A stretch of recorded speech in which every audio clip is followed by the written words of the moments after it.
అబిగాయిల్ని తనలో ఉన్నటువంటి గుణలక్షణాలను చూసి ఆయన ఏం చేశాడు? పెండ్లి చేసుకున్నాడు, తనకు భార్యగా స్వీకరించాడు. ఎందుకు?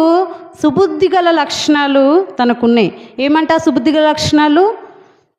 మొట్టమొదటిగా ఆమె సుబుద్ధి గల భార్య, తర్వాత రెండవదిగా సమయస్ఫూర్తి గల స్త్రీ, మూడవదిగా ఆధ్యాత్మిక రూపవసి, నాలుగవదిగా పగను చల్లార్చింది. కాబట్టి ఈ 4 లక్షణాలు ఆమె కలిగి ఉంది. కాబట్టి సుబుద్ధి గల స్త్రీగా తీర్చిదిద్దబడి సుబుద్ధి కలిగిన లక్షణాలతో ఆమె జీవిస్తుంది. కాబట్టి దావీదు ఆమె యందు ఇష్టపడి ఆమెను పెండ్లి చేసుకుంటూ వచ్చాడు. ప్రియ సహోదరి, మనం కూడా సుబుద్ధి కలిగి ఇటువంటి లక్షణాలు కలిగి జీవించినట్లయితే ప్రభువైన యేసుక్రీస్తు వారు ఆయన రెండో రాకడలో రానయ్యున్న సమయంలో ఆయన మనల్ని వధువు సంఘంగా తీసుకెళ్ళినప్పుడు ఆ యొక్క విందులో మనం కూర్చున్నప్పుడు ఆయన ఏం చేస్తాడంట? మనల్ని కూడా తన యొక్క భార్యలుగా లేకపోతే వధువుగా ఆయన పెండ్లి చేసుకుంటాడు. ఎలా అంటే గొర్రెపిల్ల వివాహోత్సవ సమయము వచ్చినది, వధువు సిద్ధపడి ఉన్నది. కాబట్టి మనం కూడా ఏం చేయాలంటే ఇటువంటి లక్షణాలు కలిగి ఉంటే